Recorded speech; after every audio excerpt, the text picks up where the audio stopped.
В эфире. Добрый вечер. Good evening. Мы очень Good рады. evening, everybody.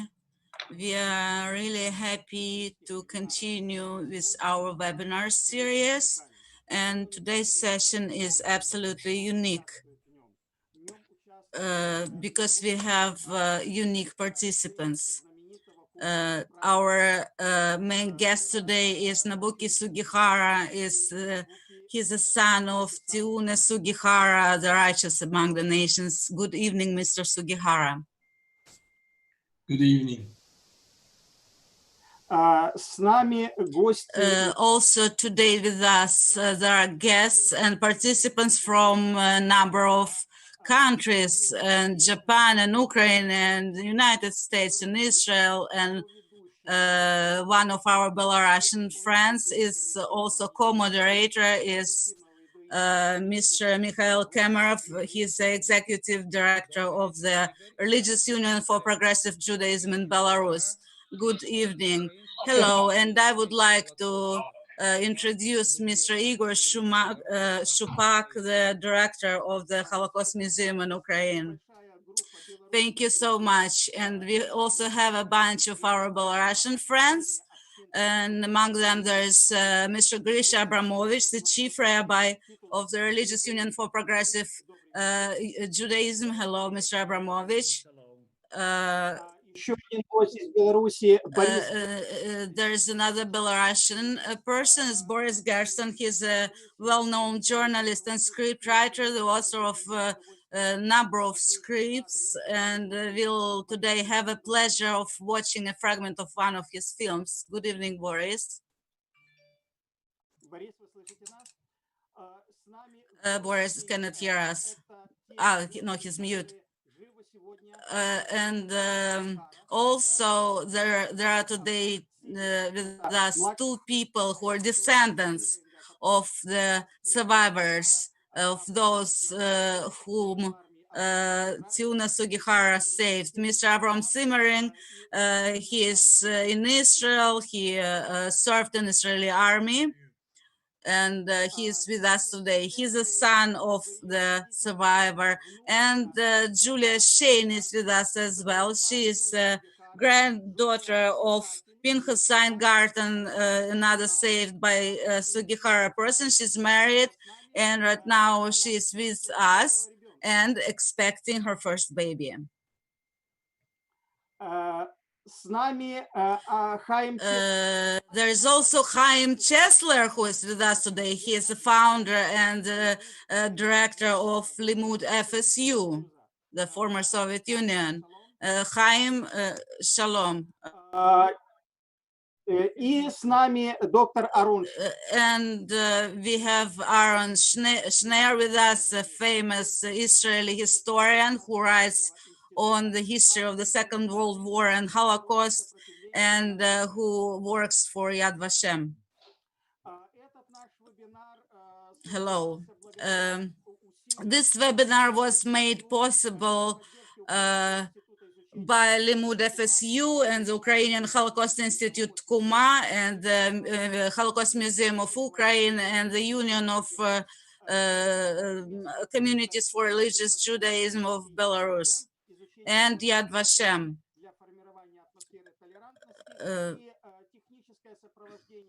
And the technical support is by Yura Matveev and Dmitry Konovalov and Lyudmila Kozina. And now I also need to mention that Galina Rybnikova, the head of the projects of Ukraine, Moldova, and Belarus, Galina Rybnikova, and history teacher. This webinar is not quite usual because we use Russian as the main language, but it's because most of our participants are Russian speakers. But we are also provided. We are providing simultaneous interpretation. Larissa will be interpreting from English into Russian and back. we might have some problems with this bilingual translation, but we'll do our best to ensure that it goes smoothly. So we are talking today about Chiune Sugihara, the righteous among the nations. And as always, when we talk about people who carry the honorable name of the righteous among the nations, we need to remember how it all started. It's all about heroes who risked their lives during the war in order to save the lives of others. And now I would like to give the floor to Dr. Aaron Schneier, the scholar of Yad Vashem Center. Please, Aaron. I'm sure that everybody knows what Yad Vashem is, and I'm sure the majority of you, if not all of you, visited it at least once. Its main mission is to commemorate the victims of the Jews perished in the Second World War. And the main part of it is to commemorate also those who saved the Jews during those black years. So there were also some light lines in those dark pages. So even amidst the evil, there is a place for good. And the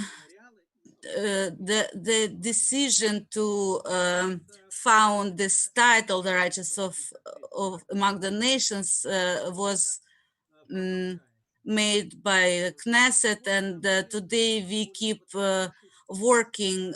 And right now, as of today, we need we know 26,000 names of the righteous among the nations from all over the world. And you also probably know that there is a tradition to plant trees to commemorate these heroic people, the righteous among the nations. And in order to locate a specific tree, you would need to ramble amidst this forest for quite a bit of time. So we have an alley of the righteous among the nations, divided according to the country of origin. And each country's representative has an opportunity to head for that specific part and locate the name they're looking for. So to find the name of the person of who saved their fathers. Because unfortunately there are very few, if there are any, left of those people who were saved. Only their descendants are left. So there is a special committee who decides to grant this title upon a person, and this is the Yad Vashem committee, where all sorts of people present from all walks of life and state life. But now we will talk about diplomats. So we are aware of 36 diplomats who were granted the title the righteous among the nations. And recently there was an exhibition under the title Above the Duty. And this exhibition happened first in Israel and then in over 70 branches of Israeli organizations all over the world. And probably one of the most legendary and well-known names of those diplomats is Chiune Sugihara, and it is my greatest pleasure to greet Mr. Sugihara today, the son of Chiune Sugihara. And I'm thrilled to shake his hand, even if it's across the ocean and only in virtual format. Thank you so much, Aaron. So we heard something about the righteous among the nations in general. They are being celebrated all over the world, and it's very important that in our project, Limmud, founded by Mr. Chaim Chesler, the heroic deeds of the righteous among the nations are not just mentioned but studied. We devote whole conferences to them and keep commemorating them. So and now I would like to give the floor to Mr. Chaim Chesler. Chaim, please. Thank you from Jerusalem. Thank you all. We are at Limmud FSU are very happy that we managed to bring everyone together and connect. When you are talking about connect every day, Limmud FSU International, we are in a different place. 2 days ago, we were in New York, worldwide, but we were in New York based. And we had a big interview with Ambassador Stu Eisenstadt, which is the chairman of the claim conference negotiation team with the government of Germany, speaking about how to take care of the Holocaust survivor in the Eastern Europe. And we have a long conversation with him. And you will get all the video piece, including the press cut from this interview to all of you, all the participants. Furthermore, yesterday we had another one in Moscow. We had an international gathering for over 200 people across the world with the chief rabbi of Russia, Rabbi Ber, and we spoke about Shavuot. He spoke about the situation in Russia with the virus, about the Jewish community, how they survive. And I told them that we have today another conference call with Mr. Nobuki, which we all so pleased to host him with his one lovely wife. And he said that he knows him very well. And today we are here. As you remember and recall, the last time we had a unique event in Belarus, first of all in Minsk, but later on in Mir Yeshiva, which all the life of the pupil of the yeshiva were saved thanks to the father of Nobuki. And this is what we devote today, our special Zoom conference. Special thanks to, first of all, to Igor Shupak, and of course to the Tkuma Institute. Without their coverage of the Holocaust, in all our event, Limmud is incomplete. Igor is a key person in Limmud FSU, Ukraine, member of the organizing committee and our chief scientist advisor. Igor participated and a presenter in the organization of our Limmud. Dr. Igor Shupak is now with us 15 years since its foundation, together with Galina Obnikova from Dnipropetrovsk at the time. Now she lives in Israel. Thanks to Misha Kemerov, this was his amazing idea in connection with the Honorable Mr. Sugihara. Many thanks also to Gregory Abramovich, the chief rabbi of Religious Association of Progressive Judaism in Belarus.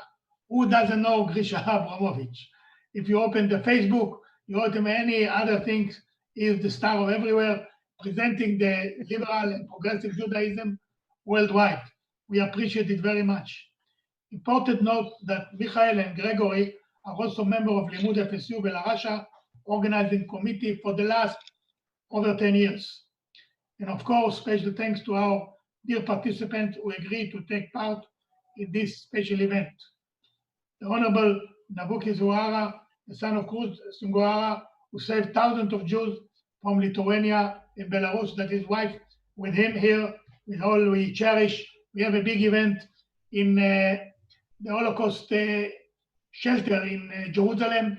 We put a special placard on his father's name, where we met Abraham Zimmering, which was honoring the consul son for saving his life, and we invited him to be a part of us in today's Zoom.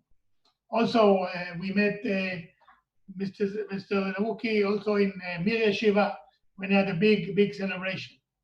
Abraham Zimmering himself is the son of Israel Yoel Zimmering, who was saved by Sugihara and Julie Schein. She is the granddaughter of Pinchas Tingarten. Do I pronounce it well? I hope so. Tingarten, who received an exit visa from Chiune Sugihara. Gerstin Boris, Deputy Chairman of the Union of Belarusian Jews, Public Association and Committee Journalist. And Shnir, Israeli historian, author of books and publication about the Second World War, member of the National Institute of the Memory of the Victim of Nazism and Heroes of the Resistance of Yad Vashem.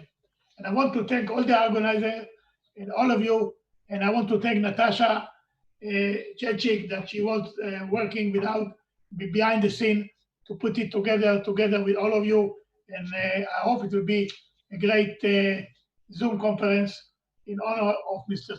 Nobuki and what he has done for saving Jews, and all together speaking about Moldova, Belarus, and Belarus Jews, how they tackle it. Thank you very much and have a fruitful conversation. Дорогой Хаим, Dear Chaim, toda rabba, thank you very much. It is really very important that we are talking about these unique figures at our events. You know, there's a wonderful scholar, Lydia Vek in Ukraine. She lived a hard life. She's been a political prisoner, and Yaroslav Marinovich, a political prisoner in Stalin's camps. So he said about the righteous among the nations that these are the people who returned one the faith in humanity. And it is extremely important that these people exist and that we remember about them. And I would like to say that people in Ukraine and Russia and Belarus know about the righteous among the nations. But in Russia, their heroic deeds is studying, is a mandatory subject of all school programs. The subject is entitled The Holocaust and the Righteous Among the Nations.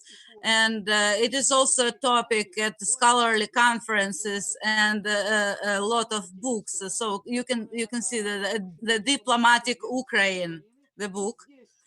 And here we have a chapter, an article by me and one of my co-authors, and it's devoted to Chiune Sugihara. I wanted to tell you that it is vital to study and remember this story. So not further than last year, we had a project when, for example, in Dnieper area, every little settlement, every town and every city that had a righteous among the nations, we had a street renamed after him. So now we have 11 streets renamed after the righteous of the nations, among the nations. And of course, you know that one of the streets was renamed after Chiune Sugihara over the course of one of our event at Limmud. And so today we will be remembering the life and faith and heroism of this unique figure, Chiune Sugihara.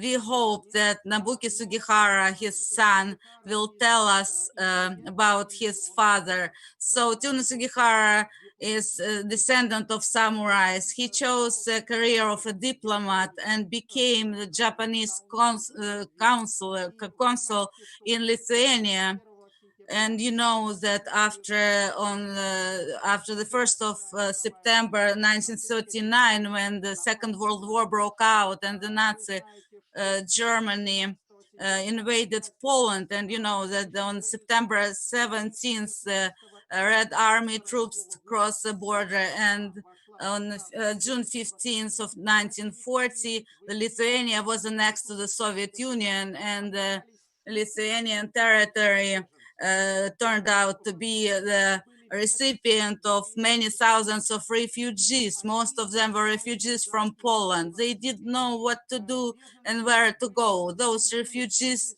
the Nazi Germany didn't need those refugees. The Germany started the mass extermination of the Jews after the middle of 1941, but back then, in 39 and 40, the anti-Semitic policies were already there, and many people were aware of what direction it was taking. And Poland, as an independent state, stopped existing basically in 1939. So what happened there in Kaunas is no less than a miracle. When several thousand of people, you know, Chaim Chesler said they received a visa to life. What does it mean, a visa to life? You see, we need to consider this little circumstance that the islands of Curacao and Suriname, back then they were Dutch colonies, they didn't require a visa. They did require a visa, so the Dutch consul agreed to issue this entrance visa to those territories, provided that the Japanese Japanese transit visa was issued to these people. And so most consuls left those territories. And Chiune Sugihara was cabling to his Ministry of Foreign Affairs, asking permission to start issuing those visas due to humanitarian reasons. But his superiors at the ministry refused him. He would cable once more and once more, and his appeal was refused. So Chiune Sugihara decided to defy his government, and he was guided by his own conscience. And so he starts taking visa applications. He's going against the allies, because the current allies of Japan is Nazi Germany. So he's risking his own career and possibly his own life and the life of his family. You know, he had a wife and 3 kids, and he starts issuing those visas, despite the fact that he wasn't allowed to do this. So once he runs out of the official forms, he keeps issuing the visas on like any kind of paper, and each of the visas he issued was a visa to life. And now we can talk about the people who were among the saved. So today we have descendants of those who were saved thanks to Chiune Sugihara, and we also have today some liberal artists who reflect in their creative projects, who reflect on this topic. So now I would like for us to watch a fragment of the film From One World to the Next. Dima, you are please. А осенью 41-го десант из белорусского местечка «Мир» палестинской земле в порту Яффа. Новую Ишиву 1941, the old yeshiva of Jerusalem, Mashari. Мир. В честь местечка, откуда почти 3 года назад отправился эшелон в And the yeshiva was called Mir after the Belarusian shtetl, помогли пройти and after the people who helped the descendants of those people survive. сказано мудрецами. Because our sages said the road to the Almighty is not the road, but what you meet on this road. Next to the yeshiva Mir, there appeared a Volozhin yeshiva. В Нью-Йорке выпускники местской In New York, the graduates of the local yeshiva built another religious school that was also named after the shtetl of Mir. It's still functioning today. From one world to the next. On November 9th of 1941, шла колонна. there was a procession marching in the streets of the shtetl of Mir. Мира в 40-м. Among the present, there were students of the local yeshiva, 1940s. Some of them didn't want to leave. Some of them didn't have a chance to leave. Гитлеровцу After a while, they will all be imprisoned in the walls of the ghetto. Авраам Цвика Май. Avram Tzvika Mai was heading the procession. He refused to leave his native shtetl. He was marching to his death and praying. Выстрелы. В тот день 1 hour later, the locals will hear. Мы просмотрели короткий фрагмент. So we now watched a short fragment of this film, and I would like for Misha Kamarov will take the word and proceed with the discussion of this fragment and our main topic. Thank you, Igor, and I would like to give the word to Boris Gersten, one of the well-known Belarusian journalists and the scriptwriter to the film, the fragment of which we just watched. Boris, how did it all start? Why did you start working on this story about the shtetl of Mir and the yeshiva and the salvation of the students of this yeshiva?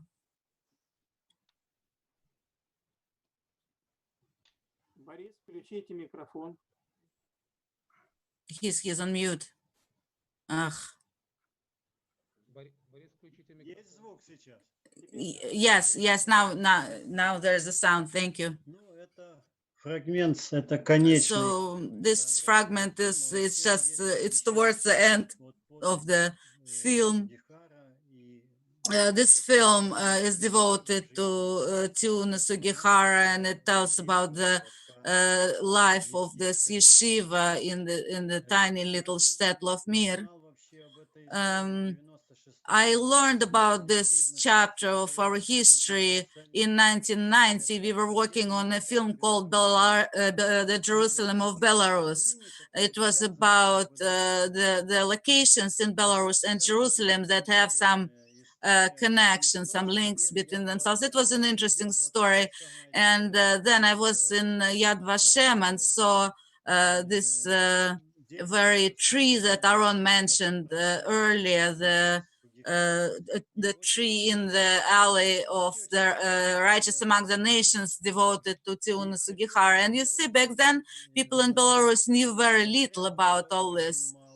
We had very little video materials and materials in general, because there were very few, if there were at all, articles or researches on this. So we in 2013 we made this film, and you know it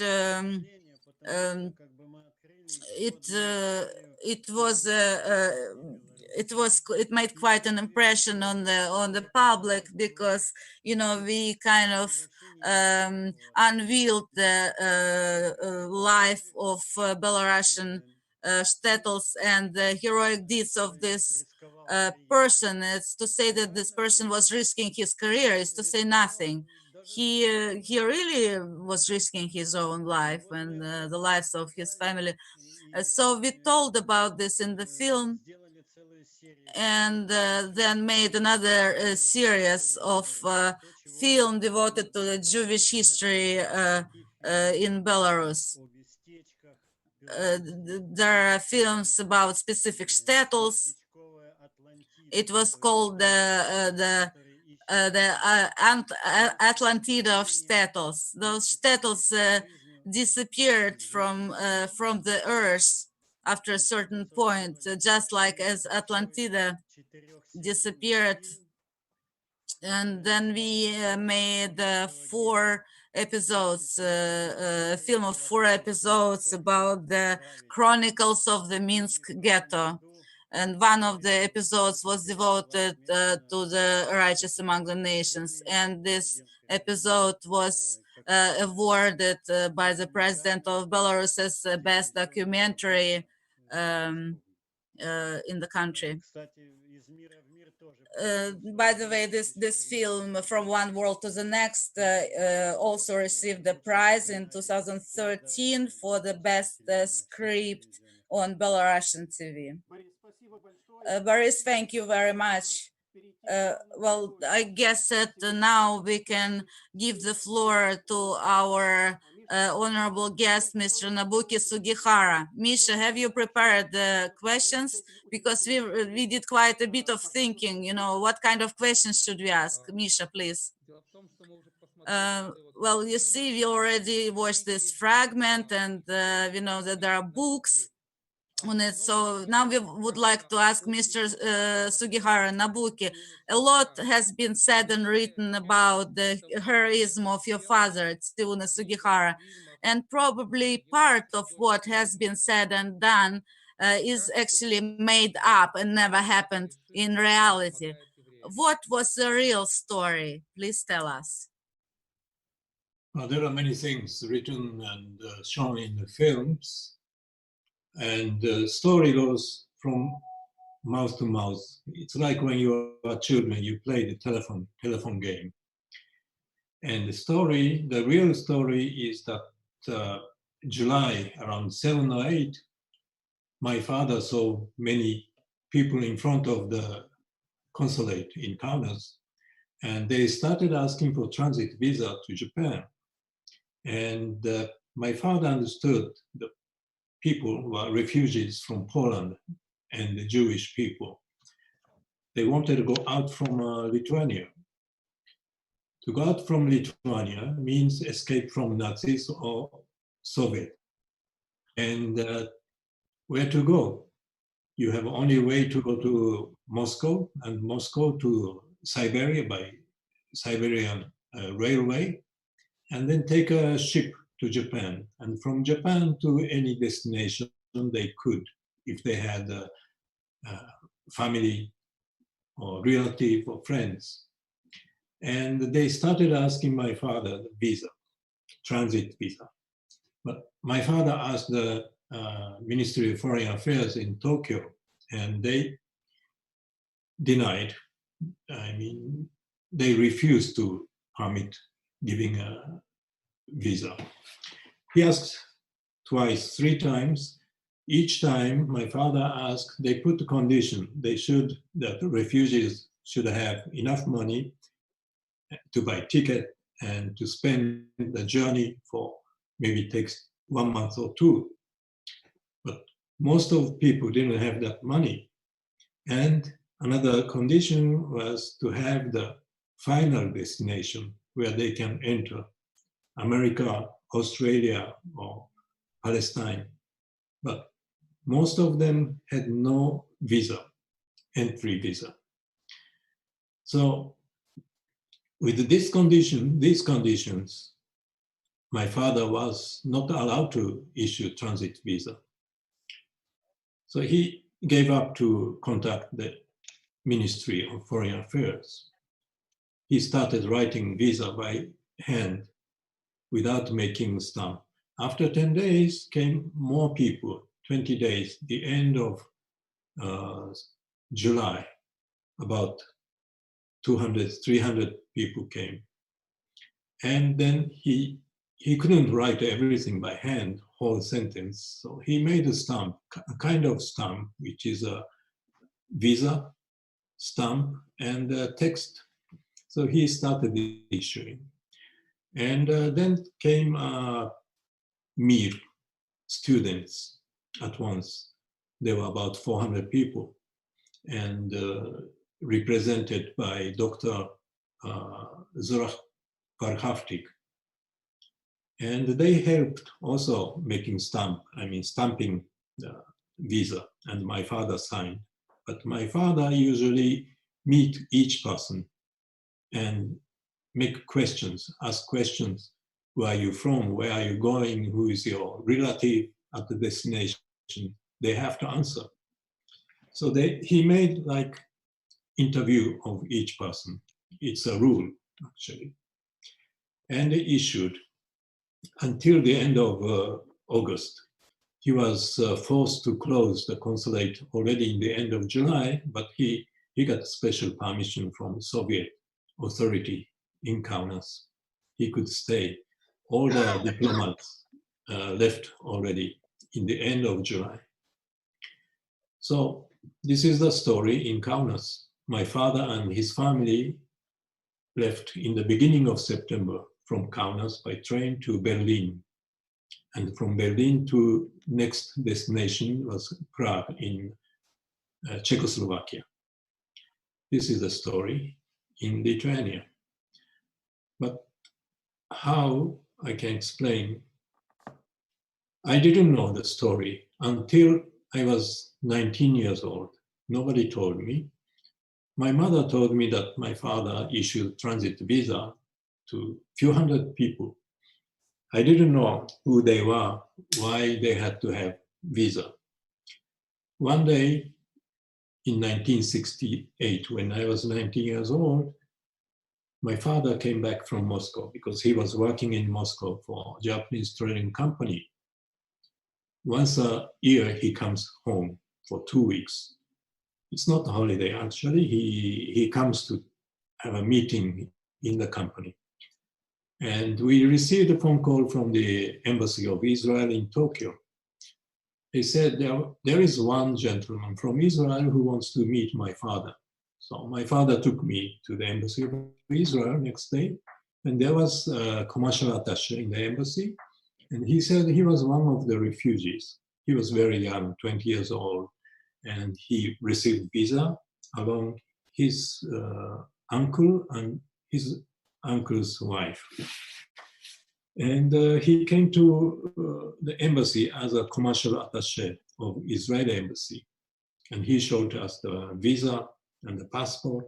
And he told a story how he could go from Lithuania to Moscow, then Vladivostok, Kobe, and then I think he went to India, and after that to Palestine. His name is Mr. Joshua Nishri. So this is the first time I heard a story from my father, from Mr. Nishri. And there was also ambassador of Israel together in the room. He asked if Спасибо, they could... очень интересно. И, окей. Yeah, please continue. It's just a technical thing. Yeah. Mr. Sugihara, continue. Okay, the ambassador of Israel asked my father if he has any wish. Then my father said, my son, the youngest son, I'm the fourth son, wants to go to abroad, for example, United States, to study in a university. If somebody can help us to arrange a scholarship and so on, then the ambassador of Israel said, give me 2 days. I want to ask Israel. And after 2 days, we got a phone call from the ambassador. And he said, pack your suitcase and go to Jerusalem. So I took the flight with one suitcase. I couldn't speak English. I couldn't speak any other language. I could read, I could write, but not speaking. So after 25 hours flight via Hong Kong, Bangkok, Delhi, Tehran, then Tel Aviv, I landed in Tel Aviv. And there was a car picking up from the Ministry of Foreign Affairs. It was Friday evening, so I couldn't go to Jerusalem. Next day, I went to Tel Aviv to the beach by hitchhiking. I was wondering, there is no bus, no taxi, nobody's stopping. So I stopped one car like this, and it was a hitchhiking to go to Tel Aviv. And it was a beach, very nice beach. I bought watermelon, I ate watermelon, whole melon, and it was nice atmosphere. People were open. Everybody's pointing me, Japani. What is Japani? I thought. Then I found out that it means Japanese. It was very rare to see Japanese. Or some people say Sini. It means Chinese. They don't know the difference. I don't wear my Japanese kimono or some flag. So it doesn't matter. And next day I was brought to Jerusalem. It's very different from Tel Aviv. And I went directly to a dormitory in the university in Jerusalem. I got a room and I started my life. Of course, I couldn't speak. Набуки, если можно, у меня есть еще один вопрос. Please, I have another question, Mr. Nobuki. Now every now and then you meet the descendants of the people whom your father saved. Maybe you could tell us a couple of episodes of the most emotionally loaded or memorable meetings with them. Thank you. Okay, it was 1968 summer. Until 1985, I didn't know about survivors. I didn't know that my father issued 2,139 visas. There was a ceremony to plant trees in Beit Shemesh. It was a Japanese businessman who brought some donation to buy trees, and Keren Kaimet gave location outside Beit Shemesh. And about 30 people from survivors came to join the ceremony. It was the first time I met a survivor, except Mr. Nishri. And 30 people, I was surprised, so many people. It's not only direct visa recipients, family of survivors including. So I wrote to my father. He was already 85 years old and he was in bed. And he was very happy to hear that I could meet 30 survivors or families. My father didn't know so many people survived. He thought, oh, 30 people, 30 families already. When he issued the visa, he hoped 1 or 2 people could go through. He never imagined so many people could survive, 30 people. So I wrote a long letter about ceremony in Jerusalem, and toward the evening, the sky was turning to red. And according to my mother, when he was reading the letter from me, he cried from happiness. So this is a story of survivors. Last year I went to New York. I gave a speech in a Holocaust museum called Jewish. In New York there is a Jewish museum. Julie, do you remember what was the Jewish Heritage Museum in New York? And I asked them before the speech, I want to see some survivors. If you can talk to some people to join me for the meeting for 30 minutes or 1 hour. Surprisingly, 300 people came in. They were not survivors who received visa. they were already children or grandchildren. I was so surprised to see them and hear them. 1 hour was not enough. So after 1 hour, I had a speech planned for 40 minutes. It was a hall, how do you say, auditorium. About 800 people came, including the 300 survivors. And 300 people had to wait downstairs in the hall and watch at the TV screen. Instead of 40 minutes, it continued about 2 hours. Also questions, Q&A, and every survivor wanted to speak out.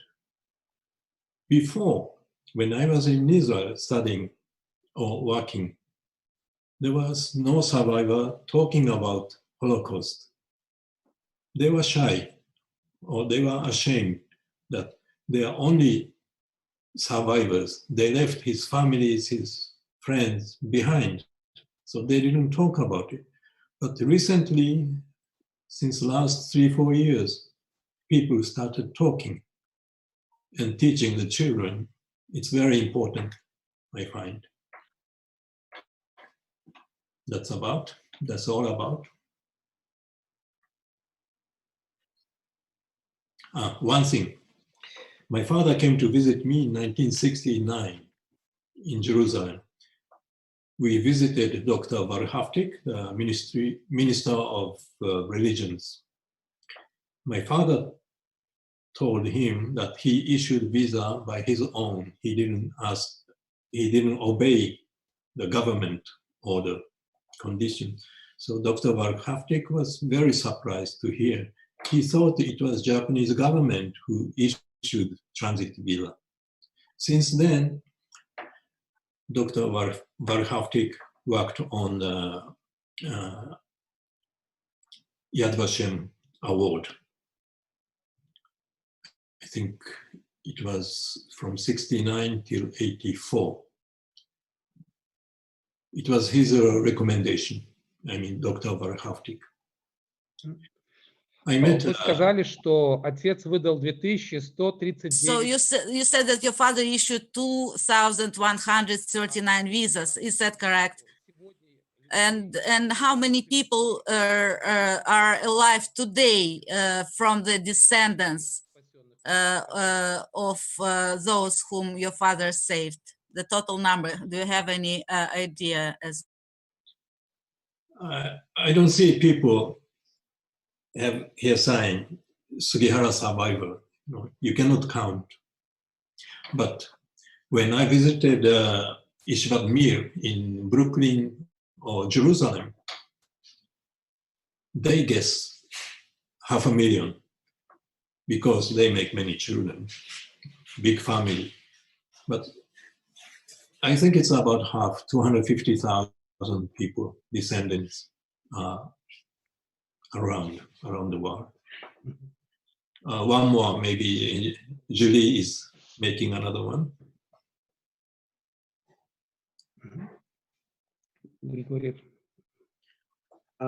Nobuki, здравствуй. Nobuki, hello, good day. It's Rabbi Grigory Abramovich here speaking.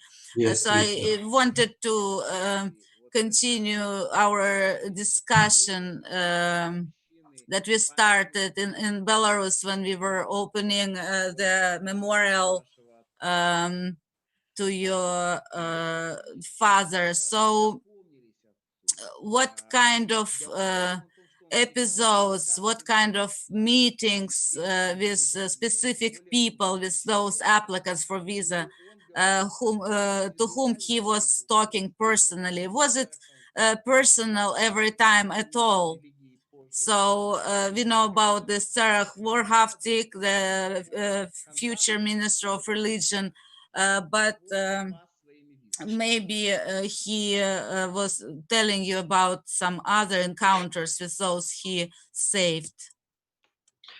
Okay, that time he was staying in Jerusalem for 3 days. We met only Dr. Varhaftik and Vice Mayor of Tel Aviv,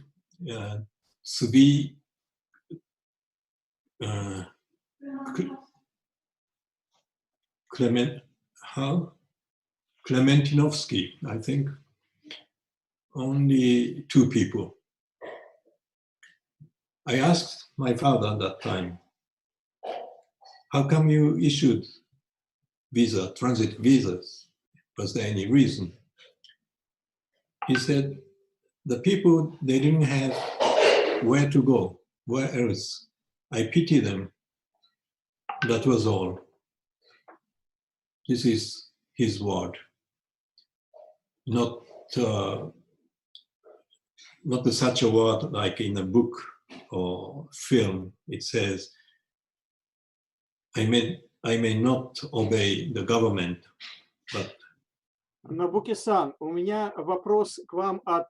Nobuki-san, the Ukrainian teachers of history who are watching our webinar right now, they have a question for you. So they teach this subject at school to kids. And the question is, so your father basically killed his own career, and he was risking when he was doing this already. So was he worried about the possible consequences, and how his wife was taking all this? What was her attitude? I think he knew he will be dismissed. But worse than that, when the Russian Soviets came into Bucharest, where was my father's last job, in the embassy of Japan in Bucharest, he was arrested with the family and kept in a camp for 2 years outside Bucharest and sent back to Japan. That time, 1947, he was told, there is no place for you. You know why. My father didn't ask why. He thought it was because he didn't obey the order of the ministry. But what I found out from my mother after he was dismissed, people in the Ministry of Foreign Affairs in Japan made a rumor that my father took money from Jewish refugees, and for this money he issued visa. But it's not true. He didn't collect more than 2 lita. 2 lita is maybe $50 that time. But somehow, some Jewish refugees in Japan, when they came to Japan, told that there was a consul who took money, a lot of money, for the visas, transit visa. So Japanese understood it was my father, but it was not. It was a Dutch vice consul who was in Kaunas. He charged 11 liters instead of 2 liters. This was found out also by Dr. Warhaftik later, in 1969 till 1977. If you read his book, he mentions about it. So a lot of wrong rumor was talked in the Ministry of Foreign Affairs.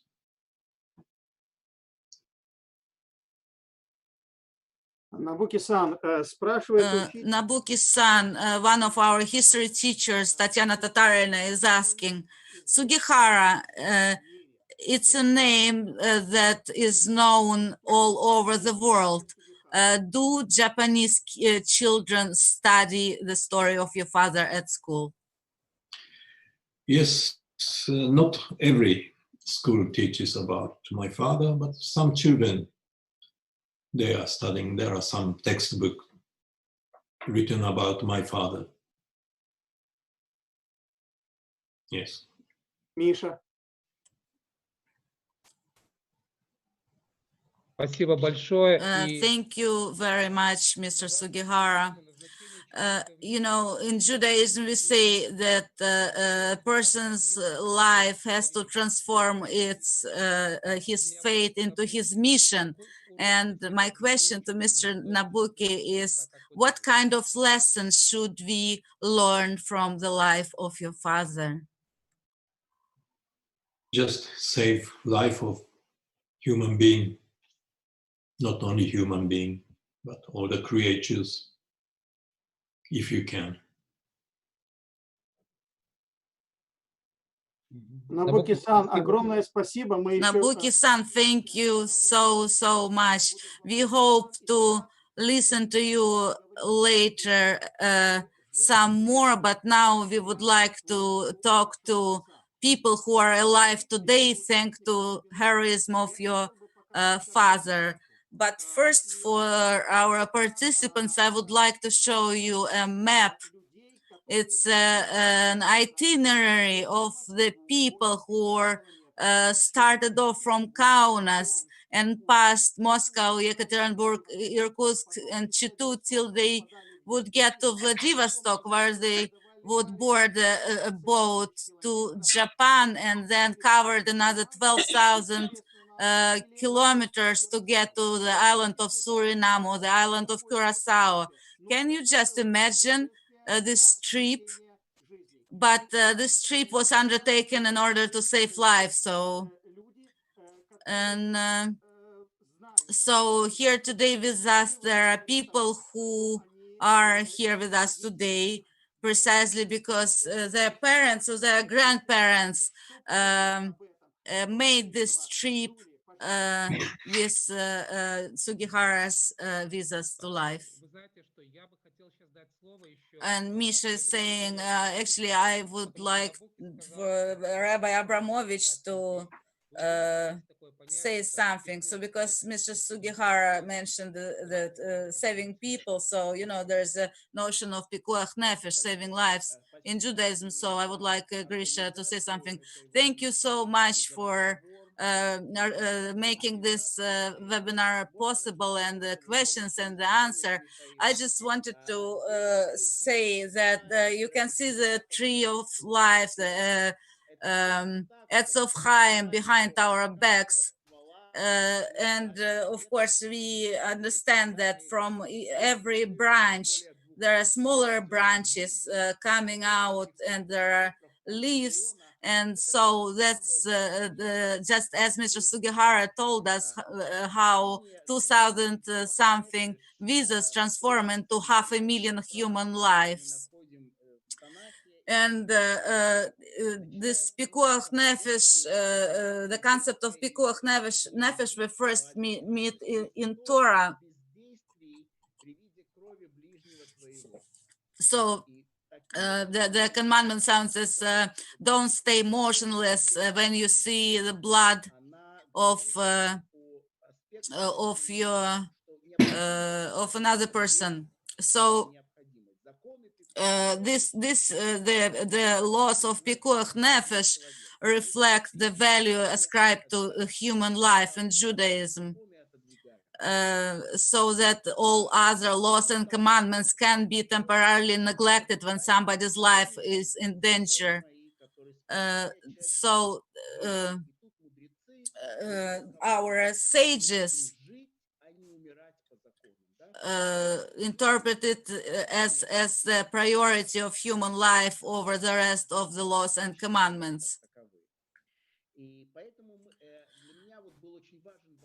So to me personally, the important question is that say Zerach Warhaftik, who became the minister of religion later on, but back at the day he was just one of those people begging Sugihara for a visa. So it was our tradition, it was part of our tradition to try to save lives. So he was carrying this notion of pikuach nefesh, saving of lives, is even more important than the commandment of Shabbat, of the Holy Sabbath. And of course, what Chiune Sugihara did probably opened up a lot of strings and in people's souls, and especially the chapter of the saved children, the yeshiva, the students of Yeshiva of Mir. And so we can also remember the saying of sages that that who saves one human life saves the whole world. And that's a story of the righteous among the nations. And another important lesson is we should be asking questions.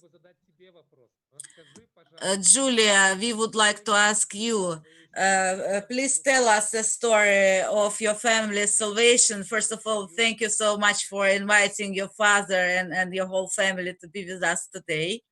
And please tell us the story of your family's salvation. My pleasure. I have some pictures prepared, so I'm going to share my screen. Can you see? Yes?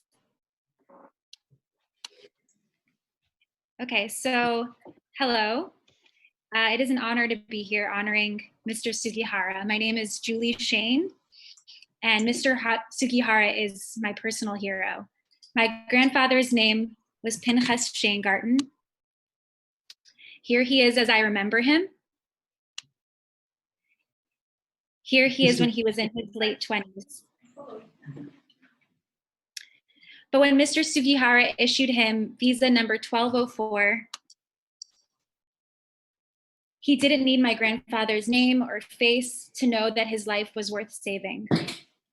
As a result of this visa, my grandfather, who had been studying at the Mir Yeshiva as a teenager in the 1930s, managed to flee Eastern Europe through Russia to Japan. He spent the rest of the war in Shanghai, China, amongst other Mir Yeshiva students before coming to America in 1948. Here he is among his peers at the Mir Yeshiva on the right. There are so many people saved by just one man. Today, it is impossible to say how many people are alive because of Mr. Sugihara's actions. As Nobuki said, it's estimated in the tens or hundreds of thousands of people. I am one of them. My father is one of them. My brothers are included in that number. My 4 nieces and nephews, my 4 cousins, and my aunt and uncle are too. My husband and I are expecting our first child within weeks. She's due August 2nd. The joy of anticipating her birth is made possible because one person so many years ago did the unthinkable. He used his position of power to save people whose names and faces and stories and dreams he would never know. I don't know what my daughter will be like. Maybe she'll be funny, creative, outgoing. Maybe she'll be quiet and reserved. I can only hope she will be like Mr. Sugihara. So thank you, Michael, and to the Jewish community of Belarus for using today's conference, Pikuach Nefesh, to honor Mr. Sugihara and his family. We know that whoever has saved one person, it's as if he's saved the whole world. Mr. Sugihara has done that. He's saved countless people and all the little worlds that we live in. He has saved my world personally and my family's world, and I believe he has saved the world itself by making it a more compassionate and extraordinarily kind place to live, especially in the midst of darkness.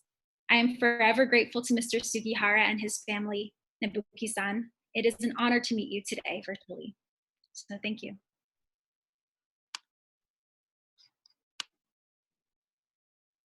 Thank you, Julie.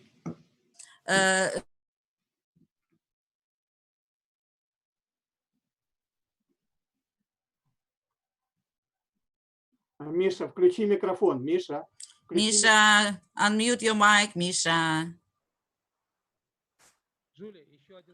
Julia, thank you so much. One more question, and when are you when are you planning to tell your daughter about Chiune Sugihara? At what age? It'll be part of her whole life. We plan to tell her and to instill in her some of the lessons that we've learned from Mr. Sugihara and from his family. There's no greater lesson I can think of than what is important in life than to share the story of Mr. Sugihara. So she'll grow up with it her whole life.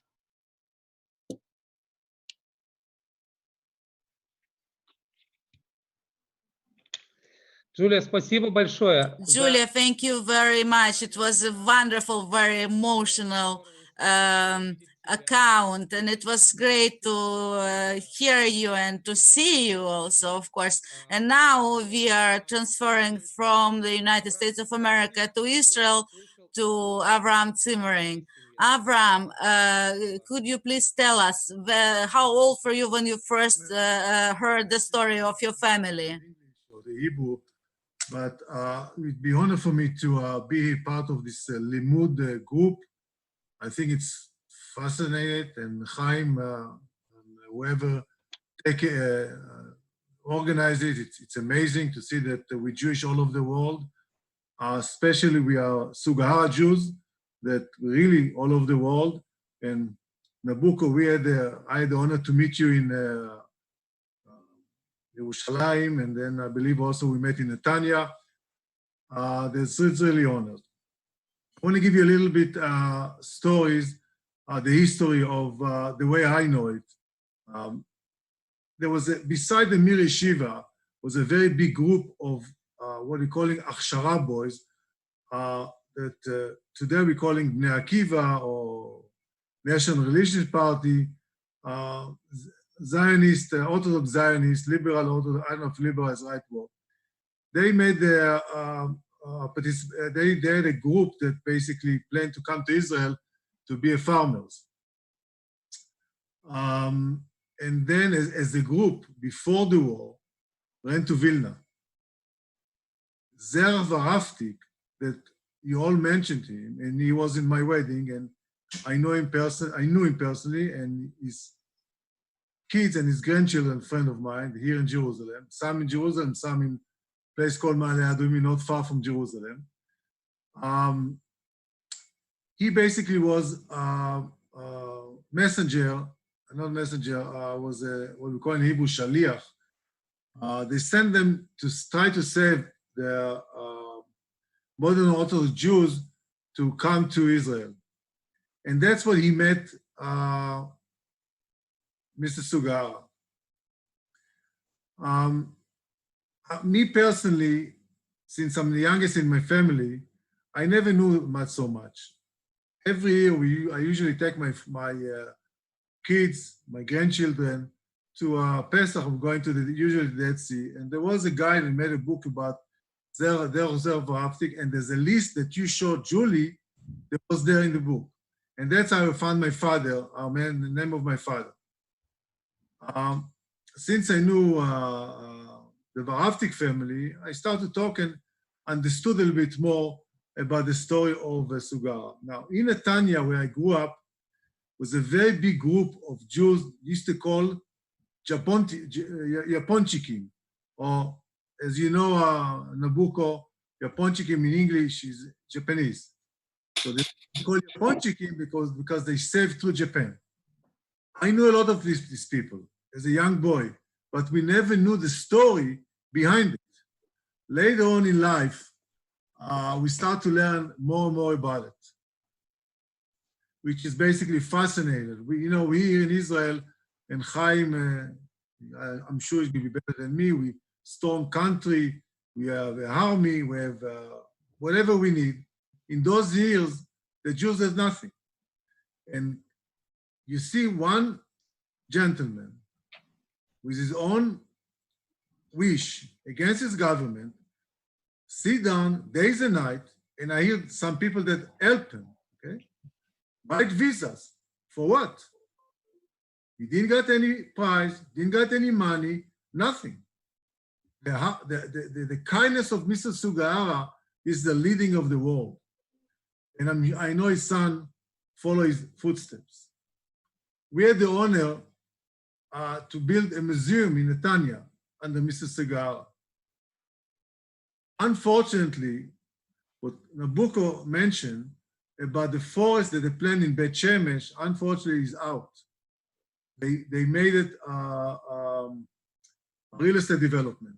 I'm trying to work with the Keren Kayemet to try to see if we can bring it back. But meantime, the city, the council city of Jerusalem, and Mr. Sugihara know about it, and Chaim know about it, approved major traffic circle in Jerusalem to call under Mr. Sugihara. Was a plan to be a ceremony, but since the corona, we have to push it. And I promise you, all of you gentlemen, that it'll be a nice ceremony. And you, Mr. Sugihara, you'll come too. This is basically, I was really amazing to see Julie, you bring all of the pictures.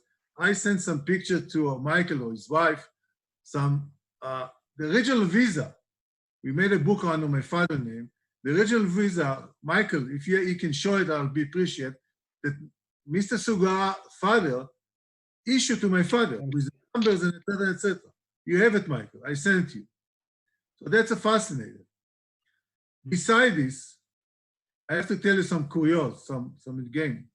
The same train that you're talking, that you saw, Igor, in one of the stops, my father went down to send a telegram to Vilna. They said that they're on the way to Siberia, to Japan. And you know what happened? He missed the train. And lucky from God, you're able to catch the other pen. And you know, in those years with no papers, you're no human being.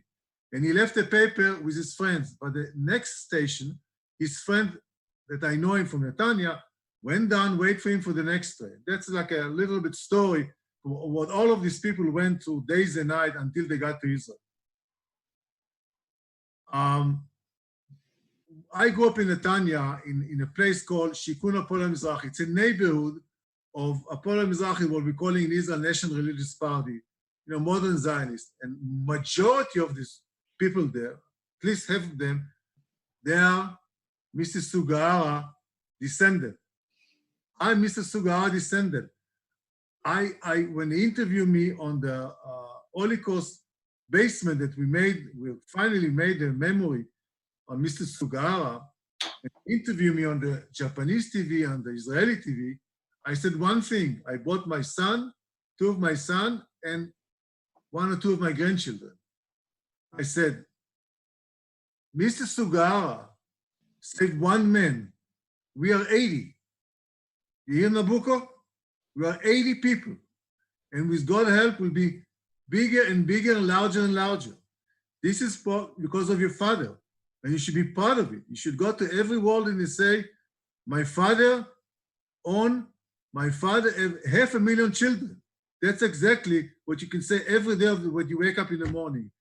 And I'm telling you here before all of these people, I think I told you. I know if you saw, my youngest daughter was here. I have 6 kids, 5 married. When my youngest daughter gets married, I'm bringing you and your wife and your daughter to the wedding, and in the wedding, you'll tell the story. Okay? You'll tell the story, because that's my last wedding. It's my 6 kids. Now I have a lot of grandchildren, etc., etc. This is really your father, and I'm really, really excited to hear all of the story, whatever we're doing, whatever effort we're doing to keep the memory of your father. We in Israel have Yad Vashem. You made live Vashem. You know what it means, Mr. Sugihara? You know it's live, and a shame, and a name. That's basically what your father did. Here in Israel, or in America, in New York, you have in DC, you have a museum. We don't need museum. We are a live museum because of your father. And I'm really honored, and I'm really excited, and I'm really hope that Yirtzeh Hashem, with God help, you'll continue the stories, and we'll all continue, and we definitely will bring whoever wants to come. Chaim, you definitely invited. Whoever wants to come to the traffic circle, it's a huge traffic circle. It's on the way to Hadassah Hospital. That the city of Jerusalem, the council city, approved to call it on your name. Thank you very much, gentlemen, and wish all to everybody, and keep the good Chaim, keep the good job and the good work. Thank you. Thank you. Авраам, очень короткий вопрос. Avram, just a short question, a brief question. When you meet Mr. Nobuki Sugihara, what is your language of communication? I'll be happy to answer. Can you hear me, Avram? Avram? Лариса,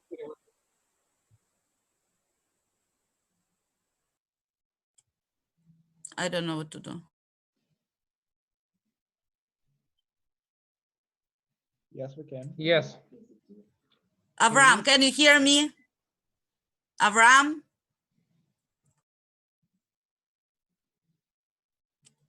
к You got сожалению, Авраам yes. He- не слышит. Yeah,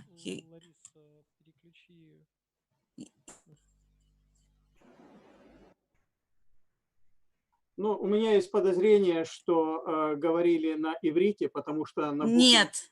в Израиле, вот, и вряд ли израильтяне так хорошо знают японский, как японский герой знает иврит, язык многих людей. Igor is saying that his wild guesses that Avram and Nabuki were speaking Hebrew between themselves because there are not too many Israeli people from Eastern Europe know Japanese. And so another history teacher, Жанна Babenko,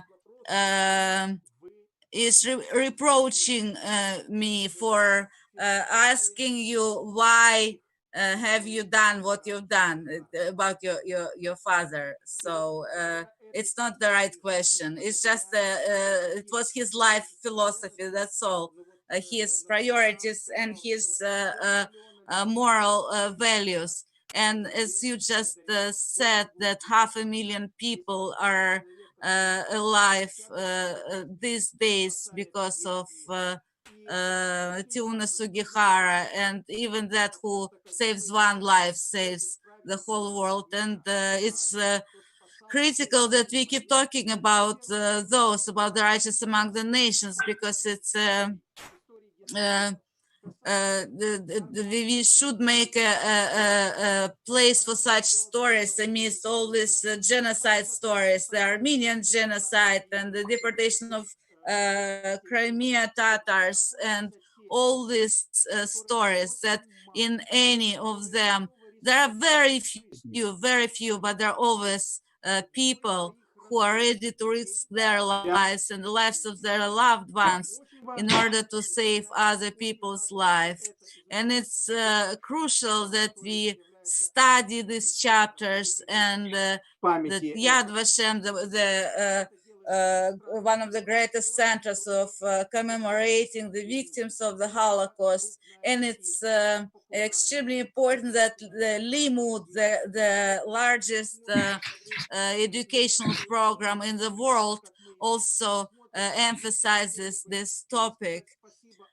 We would also like to thank all the participants of our webinar. First of all, arigato, Mr. Nobuki Sugihara.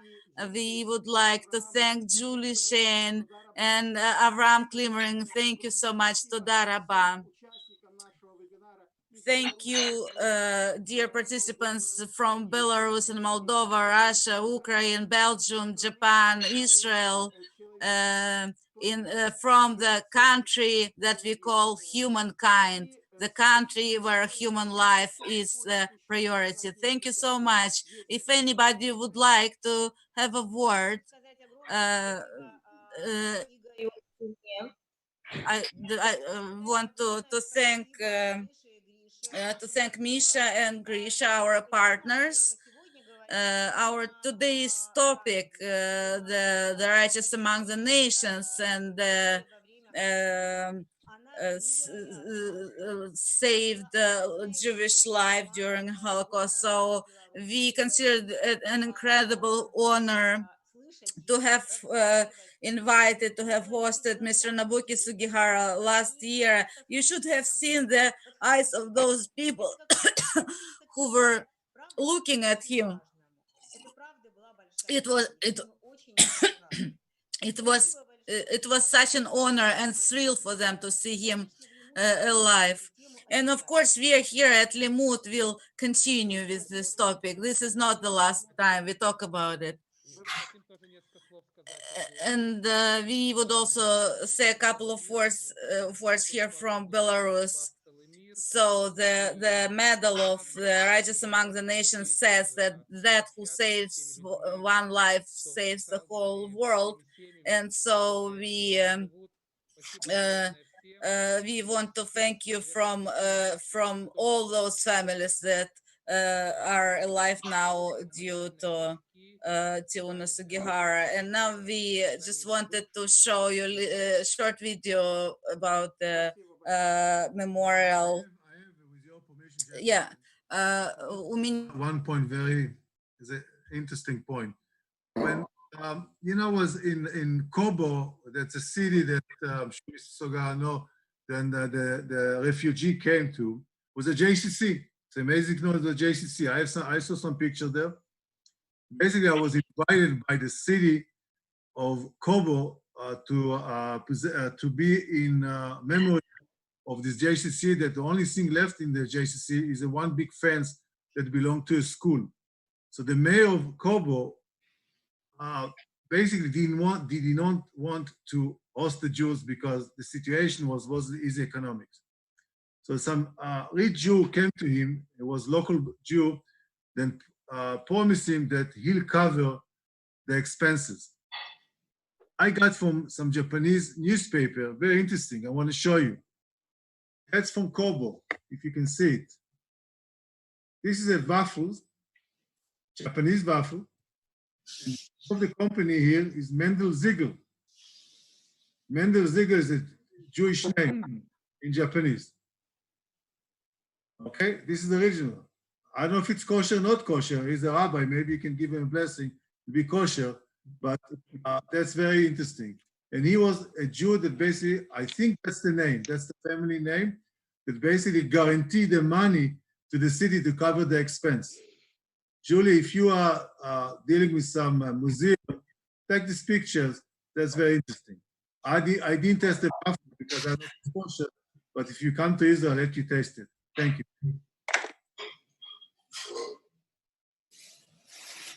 И теперь мы смотрим. Thank you so much, Avram. And now let's watch this video.